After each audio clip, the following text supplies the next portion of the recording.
Olympus പർവ്വതത്തിൽ നിന്നും വന്ന ഗ്രീക്ക് ദേവൻ ദിമിത്രിയോസ് ഡീമന്റക്കോസ് കേരള ബ്ലാസ്റ്റേഴ്സിന്റെ പടികടന്നകന്നപ്പോൾ കേരള ബ്ലാസ്റ്റേഴ്സിന് രക്ഷകനായി അവതരിച്ചവനായിരുന്നു ഹെസിയസ് ജിമിനസ് എന്ന ബ്ലാസ്റ്റേഴ്സ് ആരാധകരുടെ സ്വന്തം ജീസസ്.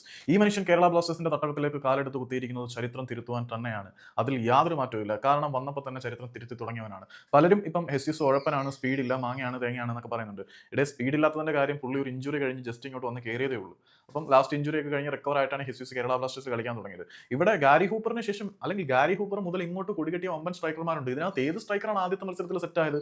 ഈവൻ ആൽവരോ വാസ്കസ് പോലും ആദ്യത്തെ 3-4 മത്സരങ്ങളിൽ പഴമായിരുന്നു. ഗാരി ഹൂപ്പർ, വമ്പൻ പ്രൊഫൈലുള്ള ഗാരി ഹൂപ്പറിന് ആദ്യത്തെ 2-3 മത്സരങ്ങൾ വൻ ശോകം പ്രകടനം കാഴ്ചവെച്ചു. നമ്മൾ കഴിഞ്ഞ സീസണിൽ ഗോൾഡൻ ബൂട്ട് ജേതാവായതിന്റെ പേരിൽ തലയിൽ ഉയർത്തി പിടിച്ചുകൊണ്ട് കിടന്ന ദിമിത്രിയോസ് ഡീമന്റക്കോസ് ആദ്യത്തെ 3-4 മത്സരങ്ങളിൽ നിരാശപ്പെടുന്ന പ്രകടനമല്ലേ കാഴ്ചവെച്ചത്.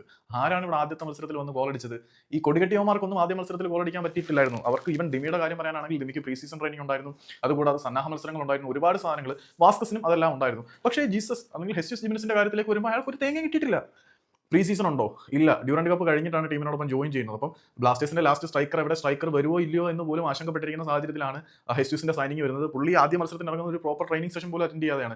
എന്നിട്ടൊരു ഹെഡർ ഗോൾ നേടാൻ ആളിന് കഴിഞ്ഞിട്ടുണ്ട്. പിന്നെ ഓരോ മത്സരത്തിലും താരത്തിന്റെ പ്രകടനം എടുത്ത് നോക്കിക്കഴിഞ്ഞാൽ ആൾ വേണ്ട രീതിയിൽ കളിക്കുന്നുണ്ട്, ടീമിന്റെ ടാക്ടിക്സിനനുസരിച്ച് പിന്നിലേക്ക് ഇറങ്ങി കളിക്കുന്നുണ്ട്. അപ്പം ഒരു കംപ്ലീറ്റ് പ്ലെയർ തന്നെയാണ് ജീസസ് ജിമിനസ്. വേണമെങ്കിൽ ഡിഫൻസിന് വരെ ഒരു പരിധി വരെയൊക്കെ സപ്പോർട്ട് ചെയ്യുന്ന തരത്തിലേക്ക് ആൾ പിന്നിലേക്ക് പോയിട്ടുണ്ട് ചില സന്ദർഭങ്ങളിൽ എന്നത് എടുത്തു പറയേണ്ടതാണ്.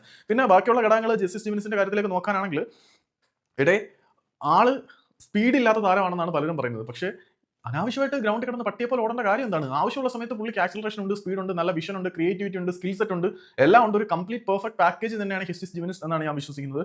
ഞാൻ അങ്ങ് തള്ളിക്കയറ്റുന്നൊന്നുമല്ല. എൻ്റെ ഒരു അനുമാനം വെച്ച് നോക്കുകയാണെങ്കിൽ ഈ ഇന്ത്യൻ സൂപ്പർ ലീഗിലെ ഏറ്റവും ക്വാളിറ്റി സ്ട്രൈക്കേഴ്സിൽ ഒരാളായിട്ട് ഹെസിയസ് ജിമിനസിനെ വിശേഷിപ്പിക്കാം എന്നാണ് തോന്നുന്നത്. കാരണം ജെമി മക്ലാരൻ അവിടെ ഉണ്ട് എങ്കിൽ പോലും കഴിഞ്ഞ ദിവസത്തെ മക്ലാരന്റെ ആ ഒരു അഗ്രസീവ്നെസ് ഹെസിയസിനെക്കാട്ടി കൂടുതലാണ് എങ്കിൽ പോലും പല കാര്യങ്ങളിലും മക്ലാരനെക്കാട്ടിൽ പ്ലസ് പോയിന്റ് ഹെസിയസ് ജിമിനസിനുള്ളതായിട്ട് തോന്നുന്നുണ്ട്. അബ്സല്യൂട്ട്ലി കേരള ബ്ലാസ്റ്റേഴ്സിന് വേണ്ടി തുടക്ക മത്സരത്തിൽ തന്നെ ഗോൾ അടിച്ച് തുടക്കത്തിൽ തന്നെ ഋതത്തിലേക്ക് ആൾ വരുന്നുണ്ട്. അപ്പം ഇഞ്ചുറി കഴിഞ്ഞ് റിക്കവർ ആയി വരുന്ന താരത്തിന് കുറച്ച് സമയം വേണം സെറ്റായി വരാൻ. ആ സെറ്റായി വരുന്ന ഒരു കാലഘട്ടത്തിൽ കൂടിയാണ് പുള്ളി കടന്നു പോകുന്നത്. ഈ സമയത്ത് ഇത്ര നന്നായിട്ട് കളിക്കുന്ന താരം സെറ്റായി കഴിഞ്ഞാൽ ബ്ലാസ്റ്റേഴ്സിന് വേണ്ടി ചരിത്രം തിരുത്തും എന്നുറപ്പാണ്.